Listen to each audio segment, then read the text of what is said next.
Bonjour, moi c'est Jordan Chapuis, je suis développeur iOS et je suis aussi artisan du code. J'ai rejoint l'aventure Binex il y a 6 ans et demi à peu près. Je prends un peu la poussière mais bon, je suis toujours content d'être là.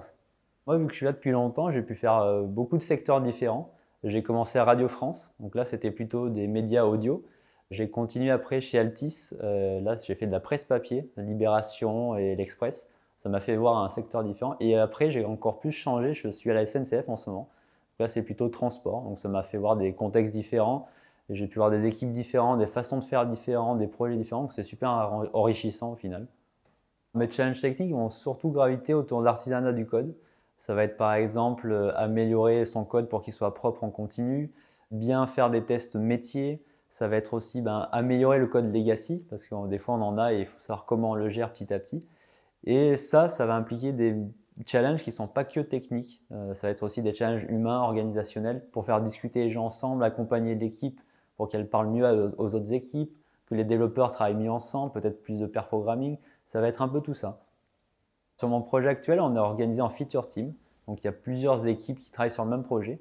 Et de mon équipe à moi, on est en Kanban, donc on gère un flux en continu. On a des itérations de 2 semaines pour être synchronisé avec les autres équipes qui ne sont pas forcément en Kanban.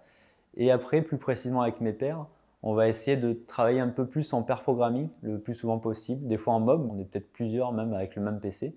Et avec ça, on va essayer de faire du code vraiment ensemble, on travaille ensemble, on fait moins de code review, parce qu'au final, on travaille ensemble, on fait du feedback en continu. Et on va faire aussi du merge bien plus souvent sur la base principale. On va laisser le moins longtemps possible les features vivre toutes seules dans leur coin. Je suis là depuis longtemps, mais il y a 2 choses, je pense, qui me retiennent toujours autant. Ça va être les binexers, l'humain. Il y a des profils super intéressants en binex, tout type de métier, tout type d'expérience. C'est toujours enrichissant de parler avec tout le monde et en plus, on a plein d'événements pour discuter entre nous. Le deuxième autre truc, c'est que je considère un peu Binex comme un terrain de jeu. Il y a plein de choses qu'on peut essayer de faire. Il y a des choses qu'on a réussi, qu'on garde toujours à Binex, d'autres qu'on a raté, mais c'est pas en fait. On a vraiment le côté expérimentation, on essaye, on participe à faire évoluer la boîte et ça, c'est cool.